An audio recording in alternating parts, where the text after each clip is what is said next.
안녕하세요. 여러분은 로마서 함께 배우기 계시고요. 우리 방송 직원분들이라고 했잖아요. 신입 직원 환영합니다. 아, 사실 제 후배들이에요. 왜냐하면 제가 극동방송 직원이었어요. 네, 그래서 퇴직 직원인데, 네, 그런데 와, 제 옛날 생각이 나고. 근데 제가 더 신입 직원 같아 보이네요. 비주얼들이 굉장히 성숙하셔서 함부로 제가 신입 직원이라고 말씀드리기 어려울 정도로. 여하튼 잘 오셨습니다. 맛있는 거 드셨어요? 예, 되게 팩이라 그러나요? 패버리고 싶은 느낌? 그죠? 그 팩이라 그러죠? 예, 그 막 저한테 막 그걸 보여주시는 것 같아요. 예. 그래서 제가 선배라는 거 한 번 더 얘기하고요. 예, 그리고 여튼 잘 오셨어요. 저희가 그 수요일 날 이게 뭐 예배 요소는 다 들어가 있기는 해요. 그 찬송하고 기도하고 성경 배우고 다 들어가 있잖아요, 그죠? 예, 저번 예배는 약간 또 설교는 없었었다 그러더라고요. 저쪽에 가 있어서 잘 몰랐는데, 그래서 이제 지난주 예배보다 이게 약간 더 예배 요소는 더 있을 수도 있다. 예, 그런 거 그냥 장난삼아 말씀드리고요. 예, 그런데 성경 공부거든요. 여기 보시면 더 관심 있을 분야가 또 이분들 있을 수도 있을 것 같은데 별로 자기 의견을 낼 만한 시기는 아닌 것 같아서 그냥 앉아 계세요. 예, 그리고 제가 선배라고 밝혔음에도 불구하고 가시면 안 되죠. 예, 그냥 다 해온 소리고요. 예, 들으실 얘기만 들으시고 여튼 잘 오셨습니다. 저희 로마서 성경 공부는 뭐 계속 저와 함께 하신 성경 공부 함께 하신 분들은 아시겠지만 중간에 들어와도 전혀 지장이 없는, 전혀 그렇기 때문에 괜찮으실 것 같다고 생각이 들어요. 그러면 진도 나갈게요. 가기 전에 혹시나 오늘 처음 오신 분들, 특별히 우리 직원분들도 계시니까 저희 이 수업에선 가장 중요시 여기는 건 끝나는 시간입니다. 그래서 최대한 제 시간에 끝나는 거를 목표로 하고 있고요. 최근에는 약간 지장이 있었는데 그래도 그걸 목표로 하고 있고요. 8시 반에 끝날 건데 여러분 중에 질문 있으시면 문자로 보내주세요. 또 내성적이시니까. 그래서 저 번호로 문자로 보내주시면 꼭 로마서만 아무거나 보내주시면은 최대한 답할 수 있는 정도로만 그렇게 답하는 또 이야기해보는 그런 시간 갖도록 하겠습니다. 사실 제가 모든 걸 알지는 않아요. 늘 말씀드리지만 아는 척하는 거죠. 그런데 생각을 해보고 고민을 해보는 거는 매우 좋은 것 같아요. 답을 우리가 모른다 하더라도. 그래서 그 말씀 드리고 이제 이어져 나가보도록 할게요. 지난주 그랬던 것 같아요. 계속해서 저희가 하나님의 의에 대해서 이야기를 하고 있어요. 로마서에 나오는 그 이야기를 하는 이유는 사실 로마서가 어려운 이유가 여러 가지가 있지만 그 중에 하나는 우리가 생각하는 그 개념이 다 달라요. 그러니까 그것을 어느 정도 모으고 이렇게 그림을 하나 만들어 놓고 그릇을 만들어 놓고 이야기를 하지 않으면은 이게 정말 어렵더라고요. 그래서 저희가 이제 로마서에서 계속해서 나오는 하나님의 의에 대한 정리를 먼저 이야기를 먼저 해보고 가기 위해서 하나님의 의에 대한 이야기를 했고요. 그 제가 한 3가지 요소가 거기 있는데 제가 첫 번째 요소에 대해서 이야기를 한 3시간에 걸쳐서 하고 있어요. 그래서 그 부분을 좀 마무리하고 남은 2부분에 대해서 좀 이야기를 하고 싶은데요. 첫 번째는 하나님의 의 하면은 제가 그 말씀을 드렸어요. 어디다 적어놨지?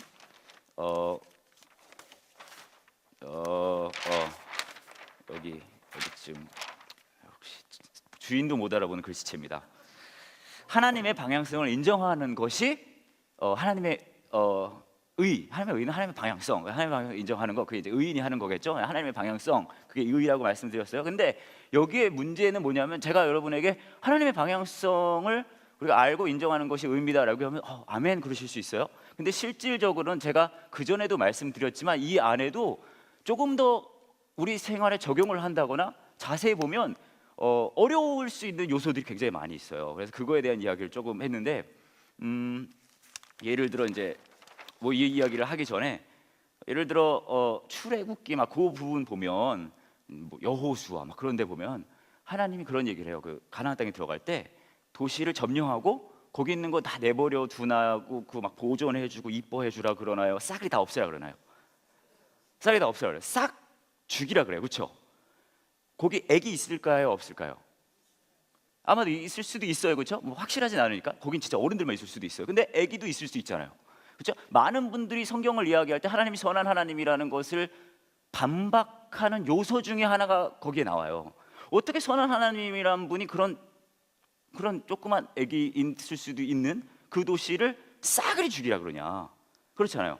근데 이거 지금 이 명령을 하나님이 내리셨잖아요. 그럼 한 여러 가지 요소가 들어있긴 해요.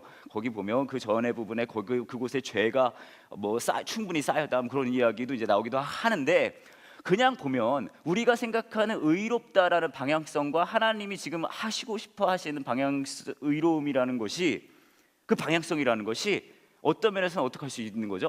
충돌할 수 있다는 거예요, 그렇죠? 그냥 이거는 이제 부분이 좀 더 큰 버전으로 가면, 예를 들어 노아의 방주, 그죠? 노아의 방주 홍수 확 납니다, 그렇죠? 노아의 방주 제가 몇 번 말씀드렸어요. 노아의 방주 보시면 그 주일학교에서 노아 방주 하려면 그림 그리잖아요. 그리면 노아의 방주 그리면 막 되게 귀엽게 그리지 않아요?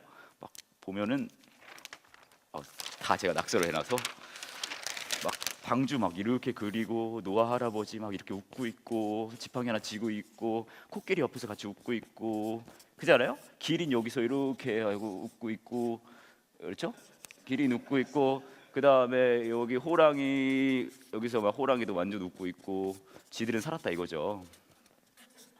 막 호랑이 있죠. 사자 여기서 눈만 껌뻑 있고 또 웃고 있죠. 막 그러고 물 이렇게 있고 애들 막 색칠하고 있잖아요, 그죠? 완전 깜찍하고 귀여운 장면, 막 노아의 재판, 노아의 뭐죠? 홍수 그러잖아요. 다 이렇게 그려요. 그리고 혹시나 이거 막 색칠하면서 애들 막 빗나갈까봐 막 정성 들여서 막 하고 있고, 약간 정서 불안한 애들 막 핑크 코끼리 막 색칠하고 있고 그러잖아요. 여러분 중에 있으신가 봐요, 핑크 코끼리. 근데 보세요. 근데 여러분, 노아의 방주가 이렇게 귀엽고 깜찍한 사건이었을까요? 아니었을까요, 그죠? 노아의 방주 위에 있을 때 막 노아 할아버지 막 웃고서 막 이러고 있었을까? 요 물에 옆집 아저씨 떠다닐까요, 안 떠다닐까요?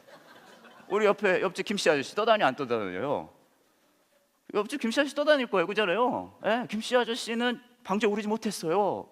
예, 김씨 아저씨 여기 떠다녀요. 그냥 떠다니는 게 아니라 살 퉁퉁 부어서 떠다녀요, 그렇잖아요? 물에 막 부어가지고, 그렇죠? 여러분, 회사의 김 부장님 떠다닐까요, 안 떠다닐까요? 김 부장님 떠다녀요. 물론 김 부장님은 떠다닐만 해요. 지금까지 여러분에게 김 부장님 했던 거 생각해 보면 이것도 너무 화려하게 떠다니는 것 같아요, 그렇죠? 김 부장님 떠다니고, 그 여러분이 아이 이뻐, 아이 귀여워 했었을 수도 있었던 애기, 옆집 귀여운 애기 이렇게 떠다닐까요, 안 떠다닐까요? 그렇죠? 이거 귀엽고 깜찍한 장면이었을까요? 굉장히 처참하고 막 힘들었을까요? 처참하고 힘들었을 거예요, 그렇죠? 물론 뭐 배 탄 사람들은 희낙낙거릴 수도 있겠지만은 굉장히 어려운 장면인 거예요. 자, 이 어려운 장면을 봤을 때에 여러분들이 생각하는 하나님의 의로우심은 역시 하나님은 의로운 하나님이야라고 자연스럽게 나옵니까? 아니면 내가 생각하는 의로움과는 약간 충돌할 수도 있을 수도 있을 것 같아요, 그렇죠?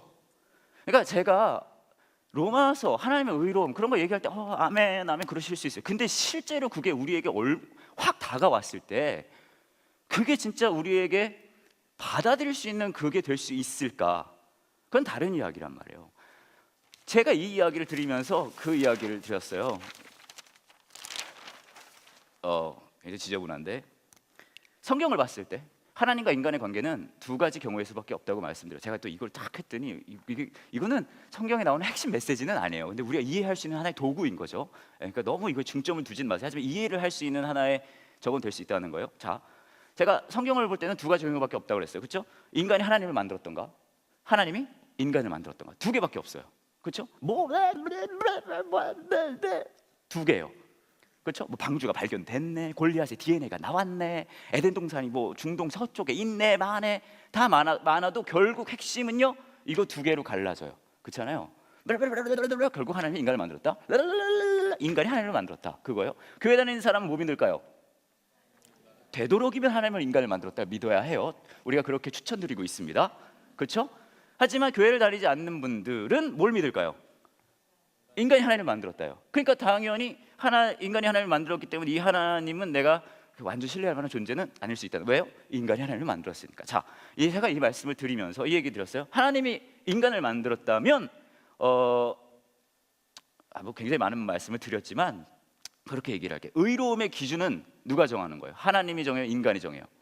하나님이 정해요. 그렇죠? 의로움의 기준은 누가 정해요? 하나님이 정해요. 그렇죠? 인간이 하나님을 만들었다면 의로움의 기준은 당연히 누가 가지고 있어요? 인간. 이 차이점이 아까 노아의 방주는 어떻게 설명이 되어지냐면요, 아까 노아의 방주는 내가 생각하는 의로움의 기준으로 말이 돼요, 안 돼요? 안 돼요. 하지만 성경적 사고방식은요, 성경적 사고방식입니다. 어떤 거냐면 하나님이 인간을 만들었어요. 그러면 의로움의 기준을 누가 가지고 있어요? 어떻게 노아의 방주가 선한 하나님이, 의로운 하나님, 어떻게 은혜로운 하나님이 어떻게 이해할 수는 없으나 하나님은 의로우신 하나님이기 때문에 이 스토리는 흘러가는 거예요. 그렇죠? 흘러가고 그것을 이제 이렇게 하면은 제가 이제 다음 발언을 했을 때부터 저는 광신도가 돼요. 네. 제가 이 말을 할 때부터 광신도. 그렇기 때문에 내가 이해할 수는 없으나 하나님이 하셨기 때문에 하나님이 의로운 일을 하셨을 겁니다요. 이거는요, 광신도들이 하는 얘기예요. 왜요? 이해가 돼요, 안 돼요? 저에게 와가지고 노아의 방주의 사건이 어떻게 은혜로운 하나님이 100% 하시는지 저에게 논리적으로 100% 이해할 수 있게 얘기해 주세요라고 말씀드리면 저는 이렇게 말씀드릴 거예요. 8시 25분이에요. 끝날 시간입니다. 죄송합니다. 무슨 말씀인지 아시겠어요?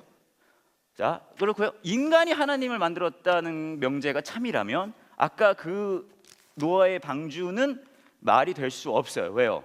의로움의 기준이 누가 가지고 있어요? 인간이 가지고 있어요. 인간이 봤을 때 노아의 방주, 노아의 홍수 사건은 의로움에 이게 통과가 돼요, 안 돼요? 김 부장님만 기억하시는구나. 떠다니던 김 부장님, 옆집 아저씨, 애기 다 떠다니단 말이에요. 그거 보고서는 와, 아싸가 우리 그렇게 할 수 없단 말이에요. 그렇잖아요. 그렇다면 그래서 제가 그 말씀을 드리는 이것도 굉장히 좀 어려우셨던 것 같아요. 이 두 가지는요, 이거는요, 어떻게 어느 정도까지는 납득하려고 노력할 수는 있으나 완전한 이해는 되지 않아요. 성경에 나오는 수만 가지 이야기들은 우리에게 완전한 이해를 바탕으로 하는 이야기가 아니에요. 이거는요, 어떻게 할 수가 없어요. 이거는 믿어야 되는 거예요. 하나님은 의로우신 하나님입니다. 아까 제가 말씀드렸죠. 이 말을 하는 순간 내가 뭐가 된다고요? 광신도예요. 그러니까 우리는 근데 어떻게 믿길 원하냐면 요게 되면서 요걸 하고 싶어요. 무슨 말인지 아시겠어요? 자, 로마서가 어려운 이유 중에 하나는요, 바울이 이거를 똑부러지게 딱딱딱딱 완전 신나고 명료하게 우리가 이해 가능하게 다 설명하지 않아요. 그리고 그 안에 그 주권적인 역할을 하는 게 인간이라고 하지 않고 누가라 그래요? 하나님이라 그래요. 그렇잖아요. 제가 많지만 그 중에 하나만 말씀을 드릴게요. 로마서에 나오는 이야기 중에 로마서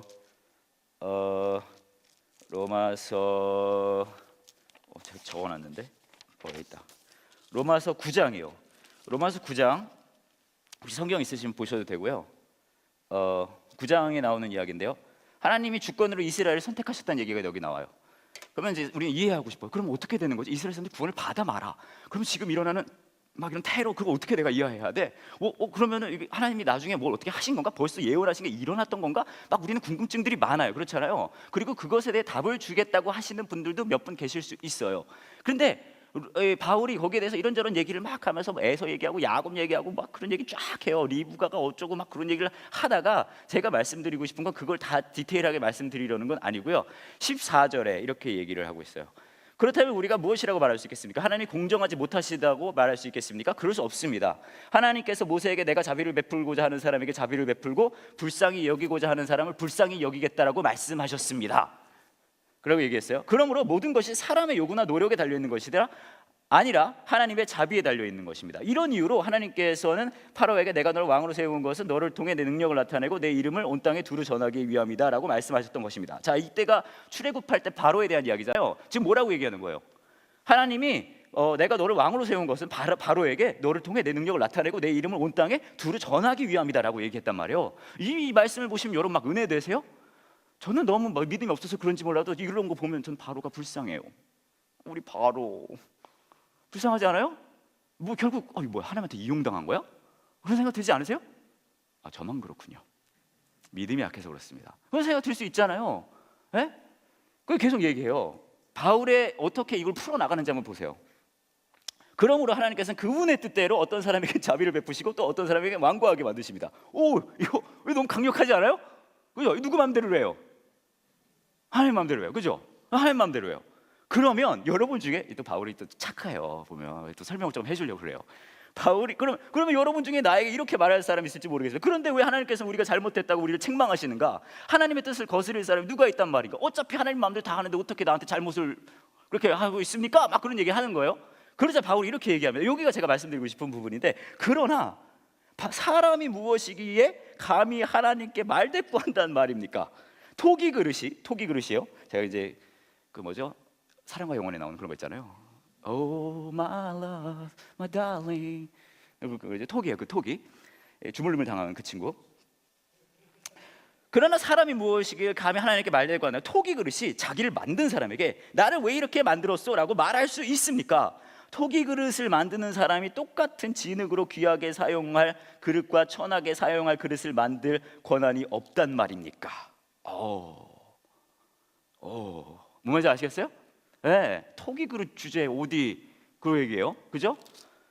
하나님께서는 진노를 나타내시고 그분의 능력을 사람에게 알리시기를 원하셨으면서도 멸망받기로 되어 있는 진노의 그릇들을 인내로서 참아주셨다면 어쩌겠습니까?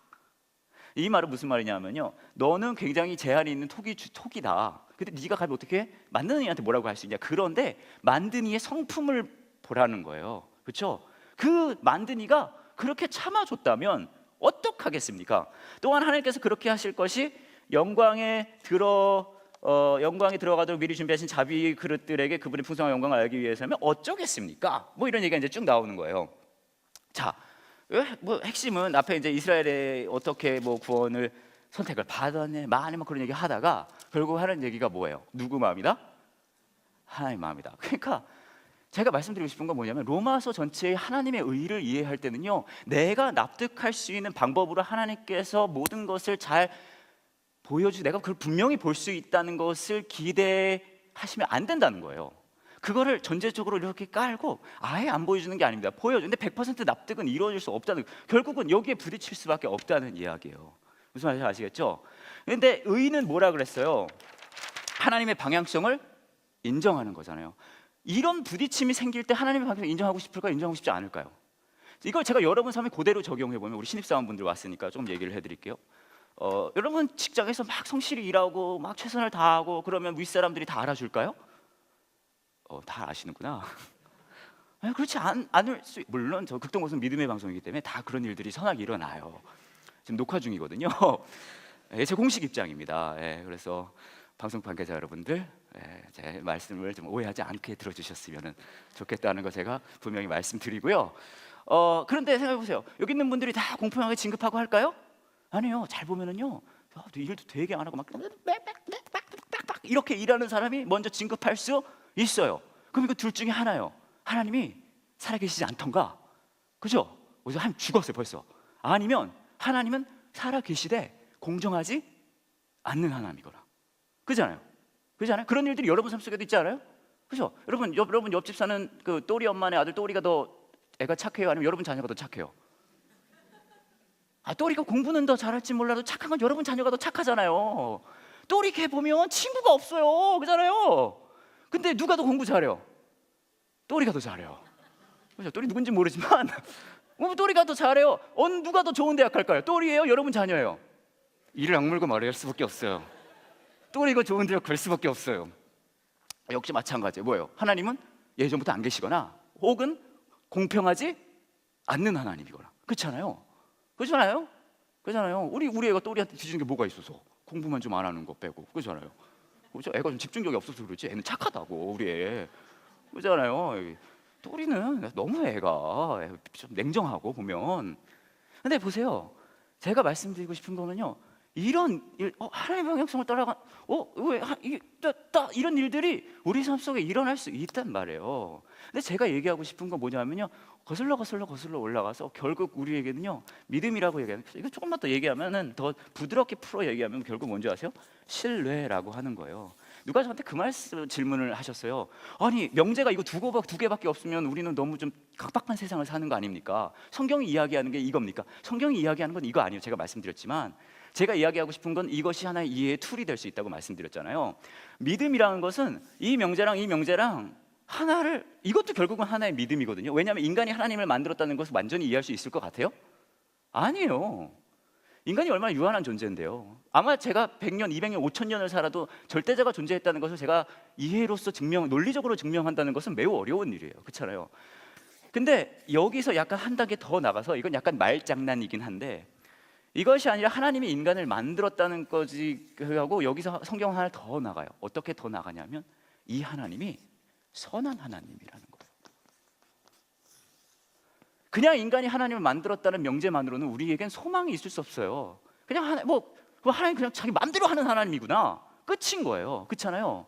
그런데 우리가 그 하나님에게 소망을 찾을 수 있는 이유는 뭐냐면, 하나님은 킹 왕짱 자기 마음대로 하지만 그 하나님은 어떤 하나님이에요? 선한 하나님이라는 거예요. 그렇기 때문에 우리가 뭐 할 수 있어요? 신뢰할 수 있다는 거예요. 물론 또리가 우리 아이보다 더 좋은 대학 갈 수 있고 공부도 잘할 수 있어요. 그렇죠? 하지만 하나님은 우리 아이에게 선한 하나님이시라는 거예요. 여러분 직장 생활 하시다가 먼저 진급할 수 있어요. 그렇죠? 그런 일들 가능해요. 그러면 하나님이 뭐 어떻게 그럴 수 있냐? 그럼에도 불구하고 우리는 하나님한테 기쁨 찾을 수 있어요. 왜요? 왜요? 하나님은 우리를 만드신 분이시기도 하고 또 어떤 하나님이에요? 그럼에도 불구하고 선한 하나님이라는 말이죠. 아시겠죠? 자, 여기까지 얘기를 하고 다음 거를 얘기를 해야 돼요. 다음 건 뭐냐 하면요, 하나님의 의로움이라는 그 개념 안에 또 성경을 보시면 강력하게 들어있는 개념이 하나 있어요. 이거는 조금 뭐랄까, 이것도 관계적인 면이 있고 하지만 이것이 하나님이 하나님 되는 것을 인정하는 과정이라고 한다면, 다시 봐도 잘 그렸네요. 제 주일학교 때 저는 이런 식으로 이런 건전한 믿음의 생활을, 뭐냐 하면요, 그건 뭐냐, 관계성이에요. 관계성. 성경에서 하나님의 의로움을 얘기를 할 때, 너 내가 하나님을 인정하고 내가 가는 방향성을 인정해야 되는, 그걸로 끝나지 않아요. 이게 굉장히 흥미로운 게, 하나님과의 관계적인 면에서의 의로움을 얘기를 한단 말이에요. 이게 여러분 생각하시면, 교회 다니시는 분은 물론 그래야지 그렇게 생각하실 수도 있어요. 근데 여러분 일반적으로 옳고 그름, 의로움이라는 거는 전에도 말씀드렸듯이 옳고 그름이잖아요. 옳고 그름을 이야기할 때 누군가의 관계성에 대해서 이야기를 한다는 건요, 굉장히 부당한 이야기예요. 무슨 말씀인지 아시겠어요? 예를 들어, 굉장히 저급한 비유입니다. 이거에 너무 신경 쓰지 마세요. 제가 법을 어겼어요. 그렇죠? 제가 막 너무 달리고 싶은 거예요. 부부싸움을 하고 막 했더니 하다가 문 쾅 닫고 제가 나왔는데, 이럴 때는 막 마음속에 어떤 마음이 들죠? 달리고 싶은 마음 들잖아요. 그렇지 않아요? 어디를 막 달리고 싶은. 그래서 제가 아는 어떤 분은 오토바이를 사기도 하고 그러더라고요. 지금 팔았지만 여하튼 막 달리고 싶은 마음 들 때 있잖아요. 그래서 제가 미친 척하고 제 차를 끌고서 막 350km로 달렸어요. 350km로 수통로를 막 달리는 거예요. 막 하면서 막 맘대로 달려 쫙 달렸더니 삐뽀 차 왔어요. 그래가지고 이제 저를 이제 이 창살이 있는 조그만 방에 넣어 주셨어요. 그런 일이 벌어졌단 말이에요. 자, 제가 법을 어겼어요, 지켰어요? 어겼어요. 하지만 법을 어길 만한 상황이지 않았어요, 여러분? 여러분 그런 상황 있잖아요. 제가 억울한 거예요. 아니 어떻게 그래서 제가 뭘 했냐면요, 지금 박근혜 대통령한테 편지를 쓴 거예요. 친애하는 대통령 각하, 제가 사실 와이프랑 좀 싸우고 욱해가지고 달리고 싶은 때 있잖아요. 우리 각하도 그런 때 있으실 거 아니에요? 결혼 안 하셨구나. 이건 제가 뭐 정치적 발언이 아니라 모르지 잊어버리고 있었어요. 우리 박근혜 대통령님, 제가 모르고 한 말씀입니다. 그러니까 그걸 알아두시고요. 제가 예를 들어 박근혜 대통령한테 편지를 쓴 거예요. 그래가지고 이렇게 해서 좀 봐주세요. 그래가지고 제가 풀려나온 거예요. 원래는 한 300km 달렸으니까 원래 60년 살아야 되는데 감옥에서 풀려나왔어요. 자, 이걸 보고 여러분 의롭다고 표현하겠어요? 이게 의로워요? 아니에요. 그렇죠? 근데 여러분 전도를 할 때 굉장히 힘든 개념 중에 하나가 이거예요. 왜냐하면 사형리 아시죠? 제가 사실 4개가 헷갈리긴 한데 대충 들으세요. 여러분들 아시다시피 제 성경적 지식과 여러 가지 기타 등등은 굉장히 넓고 흐리흐리합니다. 그러니까 막 분명히 알려하지 마세요. 저한테. 저는 흐리흐리한, 제 아내도 인정을 했어요. 제가 10년째 흐리흐리하고 있거든요. 사형리 보면 처음에 시작할 때 그게 처음이지만 여튼 그게 있어요. 당신은 죄인입니다. 그랬잖아요. 당신 굉장히 갑작스럽지 않아요? 처음 들고 파딱 놀래요. 근데 뭐라고 당한지 아세요? 하지만 하나님 당신을 사랑하십니다. 이게 연결고리가 굉장히 약해요. 그런 생각 해보셨어요? 난 죄인이라고 치자. 우선 그것도 굉장히 받아들이기 힘들지만 우선 그렇다고 칩시다. 근데 하나님이 나를 사랑하는 게 이거랑 도대체 무슨 연관점이 있냐는 거예요. 근데 로마서, 사실 성경이 전체적으로 이런 얘기를 하기는 하는데 로마서에 우리가 이제 구속이라든지 구원에 대한 이야기를 하지만 로마서를 보시면은요, 의롭다 한다는 표현이 여러 가지 다르게 풀어내면서 관계에 대한 이야기를 굉장히 많이 해요. 그러니까 이게 어떤 면에서 보면 논리적인 것 같으나 굉장히 받아들이기가 어려울 수 있다는 거죠. 몇 가지만 예를 들면 로마서 보시면은 5장 1절에 이렇게 이야기를 해요. 우리가 믿음으로써 의롭다함을 받았으므로 우리는 우리 주 예수 그리스도로 말미암아 하나님과 함께하는 평강을 누리고 있습니다. 교회를 오래 다니시는 분들은 이거 그냥 다 빠삭하시잖아요. 구원을 받았으면 하나님과 관계가 회복되고 막 다 하시는데 일반적으로 보면 이걸 봤을 때 굉장히 좀 말이 안 돼요. 그러니까 교회를 안 다니는 사람이 이걸 본다면 의롭다함을 받았는데 하나님과 이게 좀 개념이 안 맞아 들어질 수 있다는 거죠. 10절 11절에는 이렇게 얘기를 하고 있어요. 우리가 하나님과 원수가 되었을 때도 그리스도의 죽음을 통해 하나님과 화해하게 되었다. 화해 여러분, 화해요. 화해는 관계가 어떻게 됐다는 거예요? 회복되어졌다는 거예요. 의롭다는 것을 한참을 얘기를 하다가 관계의 회복에 대한 이야기를 하는 거예요. 그렇죠? 화해하게 되었다면 이렇게 하나님과 화목을 누리고 있는 사람들이 그분의 생명으로 말미암아 구원을 받게 될 것은 더욱 확실합니다. 11절에요. 이뿐만 아니라 우리는 이제 예수 그리스도를 통해 하나님 안에서 즐거워합니다. 이것도 또 예수 그리스도를 말미암아 이제 우리는 하나님과 또 나오죠. 화해하게 되었습니다. 또 화해의 표현을 하는 거예요. 사실 이런 표현들이 로마서 중후반부 그 성경 곳곳에 있기도 하지만 관계성에 대한 이야기를 한단 말이에요. 되게 많아요, 그런 거 사실. 한데 이게 그러니까 받아들이기가 힘들어요. 힘들 수밖에 없어요. 사실요, 이게 굉장히 우리를 화나게 만드는 경우는 진짜 많아요. 제가 예전에 그런 얘기 한 적이 있어요. 예전에 민주화 시대 때 막 민주화 운동 하던 분들을 데려다 고문하던 분 계세요. 네, 그죠? 그분이 목사님이 되셨어요. 그러니까 많은 교회 밖에 있는 사람들이 화를 내요. 그렇죠? 그러잖아요. 막 화를 내요. 그래서 한번 생각해 보세요. 여러분 주위에 굉장히 막 진짜 막 거지같이 사는 사람, 막 진짜 나쁜 사람, 진짜 막 눈이 막 이래요. 너무 나쁘게 살아가지고 막 눈이 막 이러고 막 쌍꺼풀도 없는 거예요. 너무 나쁘게 살아가지고. 그러다가 완전 지옥 갈 사람인데 죽기 30초 전에 예수 믿었어요. 그러면은 교회에서 뭐라고 해요? 이 사람 천국 가요, 지옥 가요? 그죠? 요것도 굉장히 짜증이 나요. 그잖아요. 짜증 안 나시나 보구나. 근데 더 나쁜 거는 이런 거 한번 생각해 보세요. 평생을 진짜 완전 선하고 믿음의 사람으로 살았어요. 막 진짜 막 모두 봐면 이 사람 진짜 믿음의 사람이다, 모범이 되는 그런 사람이에요. 그런데 무슨 생각이 들었는지 몰라도 죽기 30초 전에 믿음을 버렸어요. 아무리 생각해도 내 평생 살았는데 아무리 생각해도 이건 아닌 것 같다. 그리고 나는 예수님 내 구주라는 걸 믿지 않겠다. 30초 전에 그랬어요. 30초 전에. 그러면 교회에서는 이분은 천국 갔다 그래요, 지옥 갔다 그래요? 말하기 힘들죠. 이건 굉장히 뭐랄까 단순화시킨 바보 같은 예예요. 하지만 제가 말씀드리고 싶은 건 이것이 기독교의 교리가 굉장히 받아들여지기 어려운 이유 중에 하나라는 거예요. 왜냐하면 옳고 그름에 대한 이야기만 하면 되는데 뭘 갖다 붙이는 거예요? 관계에 대한 얘기를 갖다 붙인단 말이에요. 아무리 그지 같게 살아도 하나님과의 관계가 회복되면 그 사람은 의롭다 하심을 받았다는 거잖아요. 그죠? 그러니까 이게 굉장히 받아들이기 힘들 수 있는 내용이라는 거죠. 뭐 이런 얘기 굉장히 많이 나오는데 제가 그 말씀은 드릴게요. 로마서에서 바울은 이것을 어떻게 풀어내고 있냐면 이렇게 풀어내고 있어요. 이렇게 뭐라 그럴까요? 하나의 삶의 방향성이 있어요. 삶의 방향성. 이러면 뭐 좋게 살든 나쁘게 살든 뭐 여러 가지 방향성이 있을 거 아니에요? 아침에 일어나서 뭐 애들 학교 보내고 뭐 이런 가지 그런 것들이 있어요.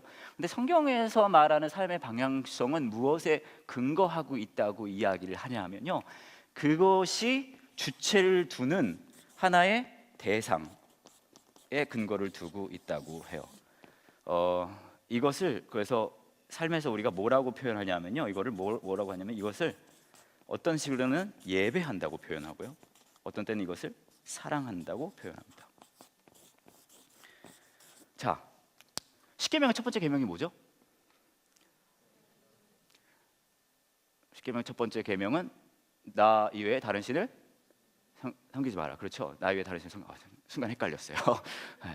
다시 말씀드리지만 흐리흐리합니다. 전체적으로. 나 외에 다른 신을 두지 마라. 그거는 어떤 의미일까요?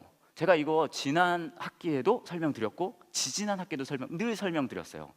나 외에 다른 신을 두지 말라는 부처님을 섬기지 마라, 알라신을 섬기지 마라, 그런 종교적인 대상일 수도 있지만 내가 내 삶에 가장 중요하게 생각하는 그 대상을 이야기하는 거예요. 왜냐하면 우리는 누구든지 내 삶에 가장 중요하게 생각하는 대상을 중심으로 해서 여러 가지 삶의 방향성이 일어나기 때문이에요. 그거는 종교를 가진 사람이든 가지지 않은 사람이든 똑같아요. 어떤 사람은 이것이 종교적 대상이 될 수 있어요. 하나님이 될 수도 있고, 부처님 될 수 있고, 알라신 될 수도 있고, 마호메드 될 수 있고, 뭐 아니면은 우리 계룡산에 많은 그런 분들 계시잖아요.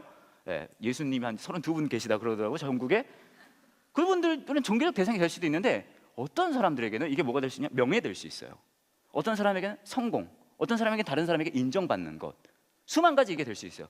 내가 어떤 행동을 오늘 살아갈 때는 그것이 대상이 무엇이 되든 그것에 근거를 두고 어떤 일들이 벌어진다는 거예요. 무슨 말씀인지 아시겠죠?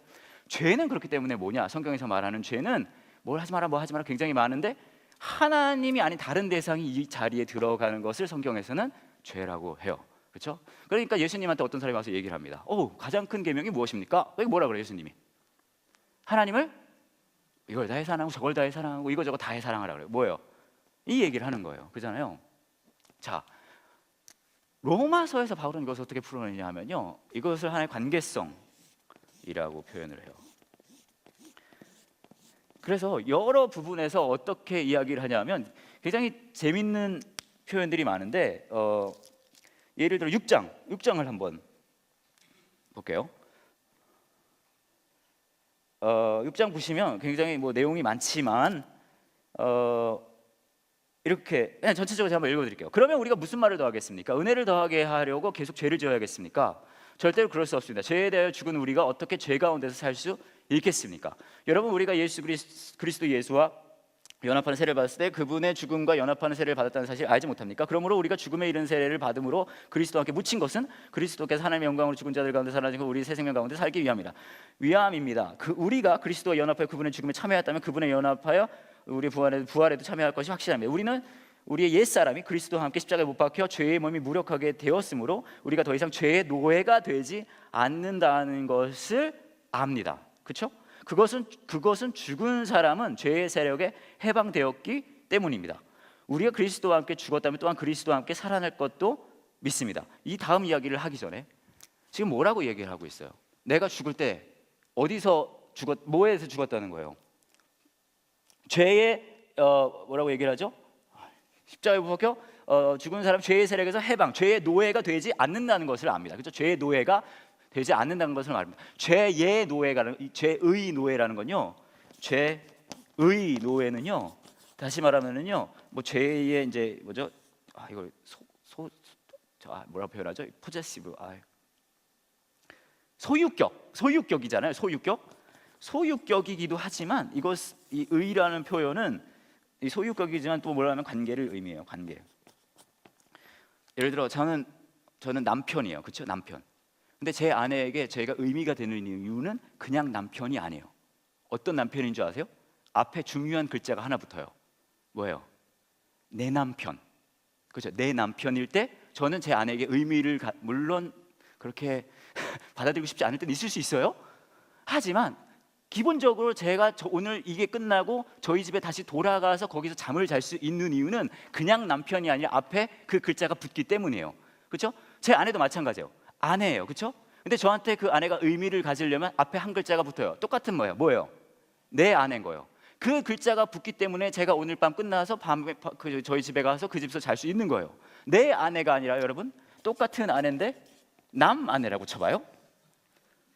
제가 남 아내가 있는 집에 가서 오늘 밤 자면은 어떻게 되죠? 여러분은 저를 다시 볼 수 없어요. 특히 제가 일하고 있는 업계에서는 요거 잘못 한번 하면은 훅 가요. 그잖아요. 네, 물론 그걸 안 해도 불구하고 남아 계신 분들도 계시긴 한데 뭐 그 얘기는 제가 오늘 할 건 아니고요. 무슨 말이냐면 이 안에는요 뭘 얘기해요? 관계를 얘기를 하는 거예요. 여러분 성경을 보시면 하나님이 가장 많이 약속하는 게 뭔지 아세요? 제가 이거 성경 공부할 때마다 얘기해요. 그거는 내가 너에게 람보르기니를 선물할게는 아니에요. 물론 원하는 거 알아요. 저도 늘 기도해요. 포르쉐 하나랑 람보르기니 하나, 그 다음에 벤츠 하나 정도만 주시면 제가 더 이상 기도하지 않겠습니다. 우리 관계는 거기서 정리하는 걸로 할게요, 하나님. 하지만 아직까지 하나님이 제 기도를 들어주시진 않으셨어요. 근데 하나님이 저와 여러분에게 람보르기니를 선물할게라는 약속은 하지 않아요. 또리보다 좋은 대학 네 자녀 보내줄게? 안 그래요. 그죠? 너가 그 옆 다른 동료들보다 더 빨리 진급하게 해줄게? 너 지사장 만들어줄게? 없어요, 그런 약속. 알아요, 있으면 좋겠죠. 여러분에게 막 하나님 나타나가지고 지사장 정정정 얼마나 좋아요.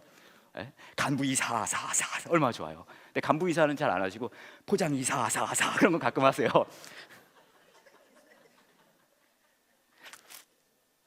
하지만 하나님이 제일 많이 약속하시는 거 다른 게 아니라고 이거예요. 수없이 얘기해요. 수없이. 뭐냐면요, 내가 너의 하나님이 되고 너는 나의 백성이 될 거다. 너는 뭐라 그래요? 가장 중요하다는, 아까 그랬죠? 남 아내랑 내 아내랑 다르다 그랬잖아요. 누구 하나님이 된다고요? 내 하나님 되고. 너희는 누구 백성이 될 거라고? 요걸 뭐라고 얘기하면 관계라고 얘기를 하는 거예요. 사실 죄의 노예라는 말에 이런 것까지 막 거창하게 붙일 필요는 없어요. 근데 전체적인 맥락을 설명해 드릴 때에 바울이 죄에 대해서 설명할 때 굉장히 흥미로운 게 그냥 네가 죄를 막 졌잖아 라고 얘기를 하는 게 아니라요, 이런 표현들을 쓴단 말이에요. 죄의 노예, 이거 되게 많아요. 보시면은 여기뿐만 아니라 후반부에 보시면은 7장 후반절에도 막 그런 얘기해요. 막 자기 안에 난 선한 일을 하고 싶은데 내 안에 막 그렇지 않은 것이 있다, 뭐 그런 이야기를 하기도 하고, 그 외에도 막 굉장히 그런 부분들이 많이 나오는데 시간이 없는 관계로 다 이야기는 하지 않도록 하고요. 그런데 제가 말씀드리고 싶은 건 이거예요. 뭐냐면 성경에서 말하는 하나님의 의는 그냥 하나님이 방향성만 인정하고 그것만 하는 거 아닙니까?가 아니에요. 성경이 말하는 하나님의 의가 독특한 이유는 그 밑바탕, 근본이 되는 게 뭐냐면 하나님과의 뭐예요? 관계예요, 관계. 이게 굉장히 재밌는 게 제가 이거 시작할 때 처음에 의로움이란 표현이 나온 부분을 말씀을 드렸잖아요. 그렇죠? 보시면은 에녹 그렇죠? 에녹 처음 잘 살다가 하나님한테 잘 보여서 훅 간 분, 그잖아요. 거기 창세기 5장 24절 이렇게 얘기해요. 이 에녹은 이 정도 되면 의롭다는 표현을 직접적으로 쓰지 않아도 굉장히 의로움 느낌 나는 사람이에요, 그잖아요. 예, 네, 그죠? 근데 이렇게 표현해요. 에녹은 하나님의 뜻을 따라 이 정도 되면 하나님의 방향성을 인정하는 삶을 살았구나, 그잖아요. 근데 그게 끝이 아니에요. 하나님의 뜻을 따라 평생 하나님과 깊은 관계를 누리며, 이제 실질적인 표현 하나님과 함께 걸었다, 뭐 그런 표현을 써요. 이제 원어적 표현은 하나님과 깊은 관계를 누리며 살다가 갑자기 사라졌습니다. 여기서 우린 배울 수 있는 게 뭘까요? 너무 하나님과 깊은 관계를 누리지 말자, 이런 거 우리가 배울 수 있어요. 너무 뜻 따라 살지 말자, 적당히. 또 노아도 마찬가지예요. 이렇게 보시면 노아의 자손은 이러합니다. 노아는 그가 살던 시대에 의롭고 흠없는 사람이었습니다. 노아는 하나님의 뜻을 따라, 오케이, 하나님의 방향성. 그게 끝이 아니에요. 하나님과 함께 살았습니다. 관계성이 있잖아요. 뭐 여호와께서 노아에게 말씀하시죠. 너는 가족을 이끌고, 이거는 좋고 그런 게 아니군요. 여튼 이런 이야기들이 계속해서 나온단 말이에요. 그러면서 이제 바울이 이야기하는 건 우리가 죄의 세력 혹은 뭐 그런 것들과 관계적인 면에서 우리 삶의 방향성이 하나님이 원하는 방향성으로 가지 않는다, 뭐 그런 표현을 하면서 이것에 대해 우리가 죽었기 때문에 이 대상이 더 이상 그런 대상이 아니기 때문에 우리의 삶 역시 바뀌어야 된다, 뭐 그런 표현으로 굉장히 자신의 이야기를 풀어 나갑니다. 그리고 또 하나 제가 간략하게 짚고 넘어가고 싶은 건 뭐냐면요, 이건 전체적인 로마서에서 나오는 건데 뭐냐면 삶의 비슷한 얘기가 많이 있는데 삶의 이상향이라 그래야 될까요? 이런 면으로 하나님의 의로우심이 많이 언급이 돼요. 이 말은 무슨 말이냐면, 여러분 일반적인 사람이 삶을 살아갈 때 한 사람이 있어요. 김씨 아저씨가 살고 있습니다. 김씨 아저씨 살아갈 때 여러분 이 김씨 아저씨가 삶의 옳고 그름에 대해서 얼마나 비중을 둘까요? 여러분 삶 속에서는 삶의 옳고 그름에 대해서 많이 비중 두고 사세요? 아침에 일어나셔서 나는 어떻게 오늘 옳은 일을 하고 살까, 그렇게 사세요? 계신가 그런 분들이? 아니지 않아요? 아침에 일어나면 당연히 첫 번째 드는 생각은 내가 오늘 얼마나 옳은 일을 하고 살까라는 생각 안 해요. 그게 하나님의 의를 끄는 처치? 하여튼 하나님의 의는 치더라도 내가 오늘 아침에 일어나서 내 삶을 살아갈 때 그 핵심 방향성이, 내 이상향이, 삶의 방향이 내가 굉장히 의롭고 옳은 사람으로, 그냥 세상적인 법이 되든 도덕이 되든 양심이 되든 그렇게 살아야지 되는 사람은 별로 없어요. 우리는 아침에 일어나면 사실 처음 드는 마음이 뭔지 아세요? 오늘 하루를 살 때 어떻게 살고 싶냐면 옳게 살아야 되는 게 아니라요, 뭐 어떻게 살고 싶냐면 내 마음대로 살고 싶어요. 어떻게 하면 내가 또 오늘도 즐겁게 살 수 있을까? 그렇지 않아요? 그죠? 네. 그러면 일반적인 사람에게, 성경을 이야기하지 않고 일반적인 사람에게 옳고 그름이라는 건, right or wrong, 이것은요 추구해야 할 가치가 아니에요. 실질적으로 말은 그렇게 할 수 있어요. 근데 실질적으로는 아니잖아요. 추구해야 할 가치는 아니고요, 실제로 일반적인 인간이 추구하는 건 뭐냐면 욕망의 성취예요. 이거를 쉽게 표현하고 순화시켜서 모범적으로 표현하면 행복 추구권이라고 그러더라고요. 제가 행복 추구권을 거부하는 건 아니에요. 그냥 단순화시켜서 말씀을 드리는 거예요. 사람이 딱 아침에 일어나면 내가 오늘 살 때 내가 행복을 추구하면서 살고 싶지 옳은 걸 추구하면서 살고 싶은 사람 없어요. 그죠? 근데 굉장히 흥미로운 사실은 뭐냐면, 바울이 로마서에서 하나님의 의에 대해서 얘기를 할 때는요, 그 얘기를 하기 전에, 그렇기 때문에 일반인들이 주로 삶을 살아갈 때는요 행복을 추구하면서 살다가 옳고 그른 것이 굳이 이 행복 추구에 방해가 안 될 정도만 이렇게 관리해 주면서 살아요. 그죠? 안 그래요? 그죠? 네, 그게 일반적인 삶이에요. 근데 로마서가 우리에게 굉장히 다가오지 않는 이유 중에 하나는, 이거는 사실 표면적으로 어디 분명히 나와 있는 것보다 전체적인 뉘앙스인데, 바울은요 하나님의 의에 대해서 목숨을 걸어요. 전체적으로 이거여야 된다는 거예요. 그리고 다 이렇게 살아야 된다. 그러니까 이게 로마서를 읽을 때 우리에게 굉장히 와닿지 않을 수 있는 요소가 될 수 있다는 거예요. 왜냐하면 내 삶 속에는 나는 어느 정도 행복을 추구하면서 옳고 그런 건 뭐 그냥 그렇게 살고 싶은데, 하나님의 의라고 말하는 것을 바울은요 그 삶의 그 방향이라고 그냥 쫙 간단 말이에요. 그러니까 이게 와닿지 않을 수 있다는 얘기란 말이에요. 그렇죠? 근데 제가 늘 이 정도로 늘 문제 제기만 하고 결론을 안 맺으니까 많은 분들이 굉장히 힘들어 하시더라고요. 네, 그러고 막 끝나잖아요. 이러고. 그래서 제가 오늘은 여기에 대한 답이라 그럴까? 그거를 조금 마무리 짓고 가려고 해요. 여기에 대한 하나님의 의에 대한 바울의 입장은, 그 로마서를 보시면 아시겠지만 말씀드렸듯이 이 하나님의 방향성을 인정하는 거, 그 얘기했고요. 관계성 얘기 드렸고요. 그 다음에 삶의 방향, 이상향이라 해서 이렇게 살아야지, 이 얘기를 했어요. 근데 다시 이쪽으로 돌아가서, 여러분 로마서의 메시지가, 제가 아까도 말씀드린 옳고름에 대해 얘기해서 갑자기 관계에 대한 이야기로 넘어가면 그게 굉장히 뻥치다고 말씀드렸잖아요. 그 시작점을 하나님과의 관계의 회복에서부터 시작을 해요, 바울은. 네, 그게 어디서 출발하죠? 굉장히 유명한 나무죠. 나무 유명한 거 뭐죠? 십자가요. 그렇죠? 십자가. 예, 그 선악과도 있지만 십자가입니다. 이 긴 이야기를 짧게 요약을 해서 말씀을 드리자면, 굉장히 유명한 말씀이 있어요. 로마서 5장 말씀 보시면, 아까 저희도 조금 읽었지만 이렇게 얘기를 하고 있어요. 처음부터 제가 한번 읽어볼게요. 우리가 믿음으로 의로움을 얻었다 받았으므로 우리는 주 예수 그리스도와 말미암아 하나님과 함께한 평강을 누리고 있습니다. 예수 그리스도에 의해서 또 믿음으로 우리는 지금 우리가 서 있는 이 은혜의 자리에 들어와 있습니다. 그리고 하나님의 영광을 소망하며 즐거워합니다. 이뿐만 아니라 지금 즐거워한다는 얘기를 하고 있어요. 즐거워한다. 기억하세요? 즐거워하고 있어요. 이뿐만 아니라 우리는 환난을 당하더라도 즐거워합니다. 자, 즐거워합니다 한번 나왔을 때는 그럴 수도 있겠다고 생각하는데, 지금 뭐라고 얘기해요? 뭐 당하더라도 즐거워한다고요? 환난을 당하더라도 즐거워한다는 얘기하고 있어요. 그렇죠? 그것은 환난이 인내를 낳고, 자, 여러분 들어보세요. 자, 환난 여러분 좋아하는 단어예요? 곤란 좋아하세요? 곤란? 심난 그런 거 좋아하세요? 심난, 곤란, 환난. 우리 삼난이죠? 우리 삼난 친구들 좋아하세요? 없어요. 좋아하는 사람 없어요. 그렇죠? 삼난, 곤란, 심난 굉장히 싫어해요. 우리 다 싫어하는 단어 막 있어요. 환난 나왔어요 벌써. 싫어하는 단어. 근데 또 인내를 낳고. 인내 좋아하세요 여러분? 인내는 언제 제일 기분이 짜릿하냐면, 남편이 월급 받아왔을 때 인내. 이때 가장 짜릿하죠. 그죠? 이때는 막 너무 즐거워요. 이 인내는 막 인내. 어서 안 내? 막 안 내? 안 내나? 막 그러면. 결혼을 하시면 이 남자분들 곧 일어날 하나님의 역사입니다. 그러고 인내 별로 안 좋아요. 인내는 연단에 인품을 낳고, 인품 뭐 괜찮을 수 있어요. 인품은 소망을 낳는 것을 알기 때문입니다. 자, 뭐 요 이야기는 조금 이따 하기로 하고요.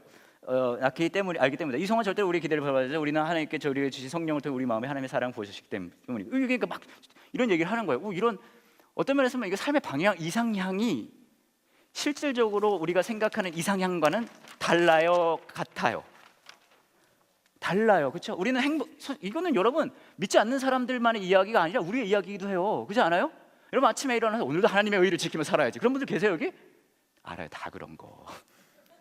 하지만 일반적으로는 뭐예요? 내가 오늘도 행복해지기 위해서 살면서 옳고 그른 건 대충 매니지하면서 살잖아요. 근데 여기 있는 방법은 뭐예요? 이거는 완전히 다른 이야기를 하고 있는 거예요. 그렇잖아요? 그 이야기를 하면서 뭐라고요? 그 근거에 대해서 이제 얘기를 하는 거예요. 우리가 아직 연약할 때에 그리스도께서 시기적절한 때에 경건하지 않는 사람들을 위해 죽으셨습니다. 의인을 위해 죽는 사람은 거의 없습니다. 간혹 선한 사람을 위해 죽겠다고 나서는 사람이 있을지는 모르겠습니다. 그런데 그리스도께서는 우리가 아직 죄인이었을 때 우리를 위해 죽으셨습니다. 이것으로 하나님께는 우리를 향한 그분의 사랑을 나타내셨습니다. 그러므로 우리가 그리스도의 피로 말미암아 의롭다함을 얻었으므로 우리가 그리스도를 통해 하나님의 진노로부터 구원을 받을 것은 더욱 확실합니다. 우리가 하나님의 원수가 되었을 때도 그리스도의 죽음을 통해 하나님과 화해하게 되었다면, 이거 아까 읽었으니까 이렇게 하나님의 화목을 누리고 있는 사람들이 평생 말미암아 구원을 받게 될 것은 더욱 확실합니다. 그 말은 다시 말하면요, 십자가를 통해서 이 관계가 회복되어지고 이 대상이 하나님이 되어지고 삶의 방향성이 바뀌어지고 하나님을 인정하게 되고 삶의 이상향 역시 바뀌어진다는 얘기예요. 뭘 통해요? 십자가의 은혜를 통해요. 사실 이게 굉장히 긴 이야기고 복잡한 이야기지만 시간이 없는 관계로 이렇게 말씀을 드리는 거예요. 그래서 로마서에는요, 이런 여러 가지 하나님의 의의 구조적인 스트럭처 안에서 이야기를 하면서 여기서부터 이제 풀어나가기 시작하는 거예요. 자격이 없는 이들에게 하나님께서 그 관계를 회복하셨고, 그렇죠? 내가 죄인이었을 때, 모자랐을 때 그 사랑을 확증했다고 개역개정에서는 이야기를 하고 있어요. 확증했다. 그러면서 관계가 풀어지고 대상이 바뀌고 방향성이, 이런 일들이 벌어진다는 거예요. 여기서 끝나는 게 아니라 로마서를 보시면 후반부에 보시면은 하나만 더 짚고 넘어가면은 8장, 여러분 잘 아시는 말씀이에요. 굉장히 막 은혜되는 말씀이잖아요.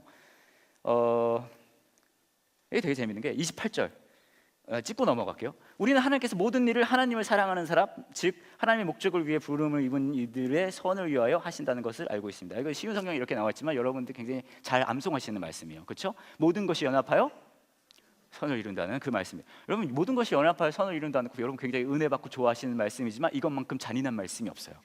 그렇지 않아요? 되게 좋은 것들만 연합해요? 아니면 모든 것이 연합해요? 모든 것이 연합해요. 모든 것이 연합하는 거 플러스, 이거 되게 저거한 게 나의 목적을 위해 선함이 이루어지는 게 아니에요. 누구 목적이요? 하나님의 목적이요. 그렇죠? 하나님의 목적을 선을 위해 하신다는 것을 알고 있습니다. 이제 이런 일들이 나오는 거예요. 삶의 방향성이 바뀌어졌고 하나님을 사랑하는 사람, 관계성이 나왔죠? 이런 일들이 벌어집니다. 하나 더 짚고 나가면 성경에 기록된 것처럼 후반부예요. 8장. 하루 종일 죽음 위에 직면하고 있습니다. 우리는 도살당할 양과 같은 대접을 받았습니다. 그러나 우리는 우리 사랑하신 하나님을 힘입어, 사랑하신 하나님을 힘입어 관계성이 회복되어진 그것에 힘입어 이 모든 것을 이기고도 남습니다. 그리고 얘기를 이제 쭉 나오고 있는 거예요. 그리고 이것도 이것도 하나님을 우리 관계에서 끊을 수 없습니다라는 표현을 합니다. 그리고 하나 제가 더 말씀드리고 싶은 거, 로마서 12장부터는 성품과 우리가 삶에 대해서 어떻게 바뀌어야 되는지가 나와요. 그렇죠? 시작점이 이렇게 얘기합니다. 그러므로 성도 여러분, 나는 하나님의 자비로서 여러분에게 권합니다. 여러분의 몸을 하나님을 기쁘시게, 누굴 기쁘시게 해요? 하나님. 뭐예요? 관계인 거예요. 여러분 기억나세요? 자기 나 잡아봐라, 기억나세요? 순이 거기서 있잖아요. 왜 도망가요? 에? 그 사람이 싫어서예요? 잡는 기쁨이 있잖아요. 말이 좀 웃기긴 한데 여튼 뭐예요? 이 관계에서 서로에 대한 기쁨을 주고받는 그런 것들이 있다는 말이에요. 하나님을 기쁘시게 하는 거룩한 살아있는 제물로 드리십시오. 이것이야말로 여러분이 거룩한 살아있는 제물로 드리십시오라는 관계적인 것도 있지만 무엇도 있어요? 삶의 이상향적인 면도 있어요. 이제 삶은 그렇게 살아져야 된다는 얘기예요. 무엇에 근거해서 하나님 기쁘시게 하기 위해서, 그렇죠? 관계적인 거예요. 그러고 나와서 로마서 12장에 쭉 나오는 것들은 여러분이 전혀 좋아하지 않는 내용들이 신나게 나와요. 그렇죠? 막 악을 선으로 이겨라. 오, 완전 부담되지 않아요? 악을 선으로 이겨라? 그렇지 않아요? 평소에도 막 잘 못 이기잖아요, 여러분. 그죠? 맨날 지고 사는데 그것도 억울해 죽겠는데 그걸 악을 선으로 이기려 하잖아요. 막 악하고 이기는 것도 아니고 막 그런 거 쫙 나와요. 그런데 이런 말도 안 되는 삶의 변화가 어디서부터 출발해요? 이런 관계 이렇게 해서 되어진다는 이야기를 드릴 수 있습니다. 거기까지 하고요. 질문이 2개 왔습니다. 제가 그래서 그거 얘기하고 그리고 마치도록 할게요. 죄의 퀄리티의 차이를 두는지 궁금합니다. 물론 있죠. 오렌지 주스도 100% 무가당 있고 그런 거 있잖아요. 그리고 펄프가 들어있냐? 뭐 그런 거 있잖아요.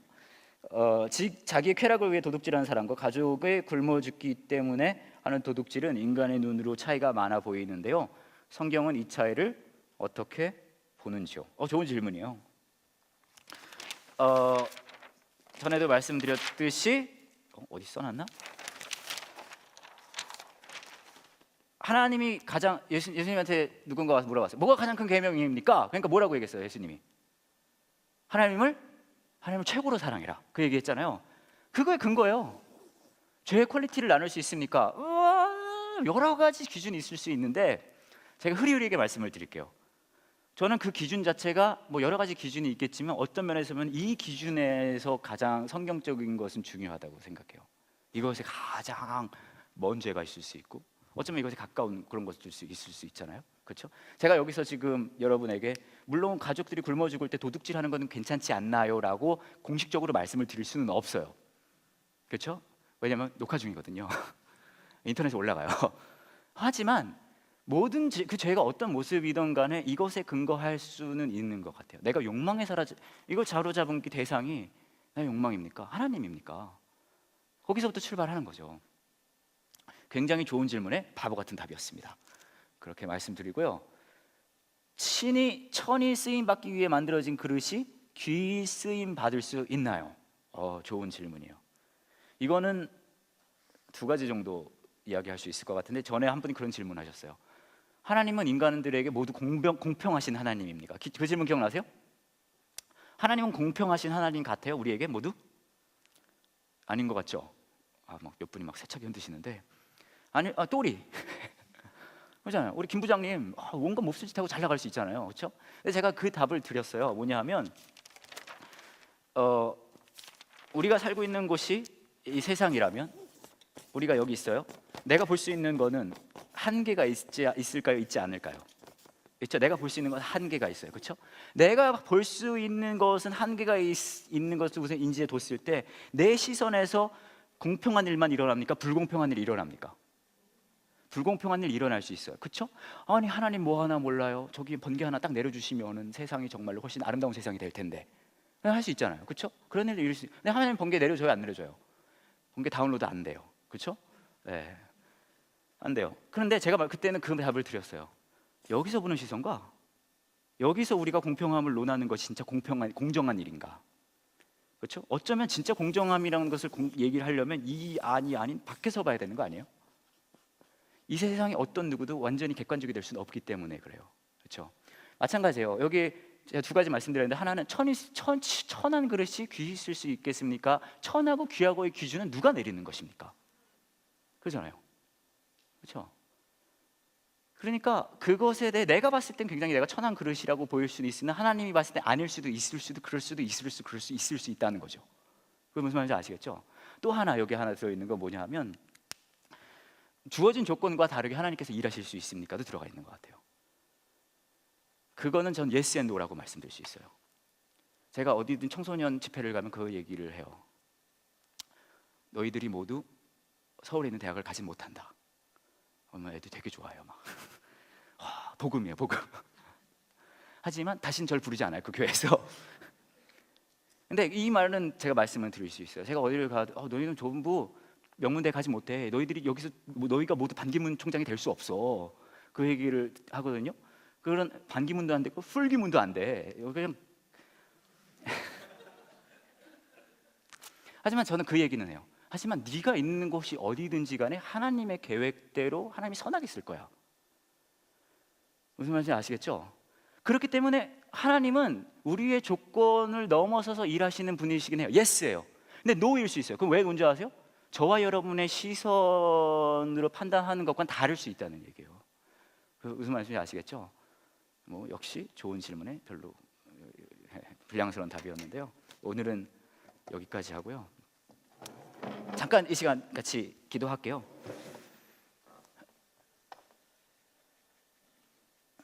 제가 잠깐 기도하고 그리고 마치도록 하겠습니다. 하나님 감사합니다. 오늘도 이 늦은 저녁에 저희가 하나님의 말씀을 가지고 이야기를 나누었습니다. 우리를 위해 주신 말씀이긴 하지만 그것을 온전하게 다 이해를 하기에는 우리가 굉장히 모자란 인간, 사람이라는 존재라는 것을 고백합니다. 오늘 이 밤에 이 자리를 떠나면서 우리 모인 모든 분들이 하나 가지고 가야 하는 그것이 있다면 우리의 기준과 우리의 생각과 우리의 계획을 넘어서서 우리에게 보여주신 하나님의 사랑을 저희가 우리 가슴에 담아가기를 원합니다. 전혀 의롭지 않고 하나님이 아닌 다른 것들을 예배하고 다른 것들을 쫓아가는 우리 삶의 모습, 다른 방향으로 살았던 우리의 삶의 모습에 우리가 온전하지 못한 모습에도 하나뿐인 아들을 주시고 하나님의 사랑을 확실히 보여주셨다고, 확증하셨다고 말씀하십니다. 우리 삶의 매 순간순간마다 그 사랑이 더욱더 확증되어지고 더욱더 실감되어지기를 원합니다. 우리 삶의 매 순간 나의 욕망을 쫓아가는 것이 아니라 하나님의 의가 내 삶 속에 드러나고 누려지고 또 이루어지는 우리 모두의 삶이 될 수 있게 하나님 함께해 주세요. 우리를 사랑하시고 우리를 위해 자기 몸을 내어주신 걸 마다하지 않으신, 우리를 사랑하시는 하나님의 말도 안 되는 사랑의 최고의 증거가 되시는 예수 그리스도 이름으로 기도합니다. 아멘.